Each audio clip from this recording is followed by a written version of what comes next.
21. 21. Okay. 27.b, simplifying decimal equations. I think this is a new concept to you, or at least it's not that, it might not be that different. It's not difficult. It's pretty easy, just kind of new, so please pay attention. Let's say we have an equation like this, 0.4 plus 0.02n equals 4.6. There's a couple ways we could do this. Red. We could do it in red. No. Now, how would you normally think to do this? What would you do first? U minus, or wait. Remember from a lesson or two ago? 0.3. Okay, we have our term with the variable on one side. If we subtract whatever term on the side with the variable, if we get rid of the term, the numbers that don't have the variable, in this case we've got 0.4, so if we subtract 0.4 to get rid of that, anything we do to the left we have to do to the right. And then we have 0.02n equals 4.6 minus 0.4, 4.2. And then what would you do? Then we're trying to solve for n, so we would divide both sides by 0.02.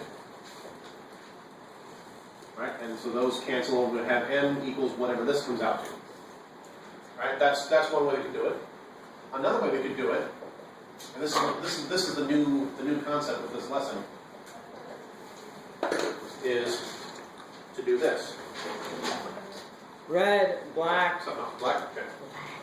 The other approach we could do with this, and this is fine. I mean, as far as algebra goes, we followed the rules of algebra, right? We subtracted the same thing from both sides. That's allowed. We can divide the same thing to both sides. That's allowed. There's another way we could do this that, in my opinion, makes the problem a little bit easier, or at least it looks simpler. And when things look simpler, they're easier to understand, and you are less likely to make a mistake. So here's a tip. Don't deal with decimals if you don't have to.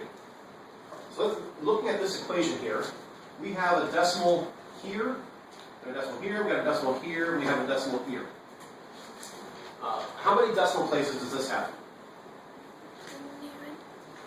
1. How many digits after the decimal?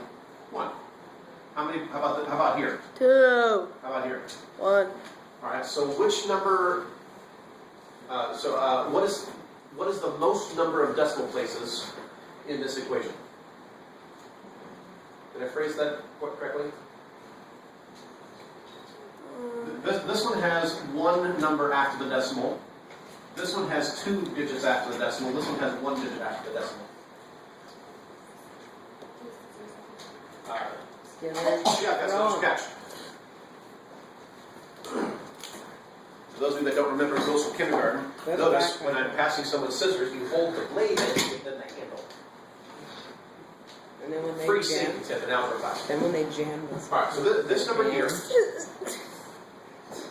and whenever you said it's on the video now. This number here has 1 digit after the decimal. This one has 2 digits after the decimal. This one has 1 digit after the decimal. The greatest number of decimal places is 2. What if I took this whole equation and using my, how about green? Using my green marker, what if I multiplied everything by 100? That's a 1 with 2 zeros. If I multiply this, so if I multiply everything by 100, what's going to happen? This 0.4, I'm going to move the decimal place 2 over, and I'm going to get 40, plus, move the decimal over 2 places, I get 2, and this one move the decimal 2 over, and I get 460. Now look at this equation. Does this look a whole lot easier than the other one? I think so. Then we do the same thing we did before. Right? We've got a number and an n term equals a number. Let's get the n term by itself. We can subtract 40 from both sides. Those go away. We have 2n equals 420. Now what do we do? Thank you. Divide by 2, cancel, and m equals. It's a 210. lot easier to do this in your head than this, 210. or whether or not it's in your head or on paper. Is it going to be a lot easier to do 420 divided by 2 than 4.2 divided by 0.02? Yeah. Yeah.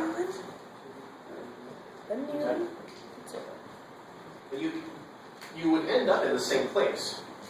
But like I said at the beginning, don't deal with decimals if you don't have to.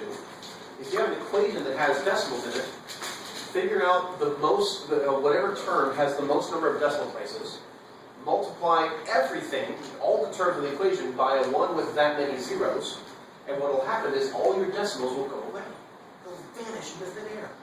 Then you'll have an equation that just has whole numbers, and your life will be a lot easier. Then you can solve the equation as normal. And that is pretty much it. You want me to do one more example, or is that good? That's good. That's good. Okay, well, we can finish with the video.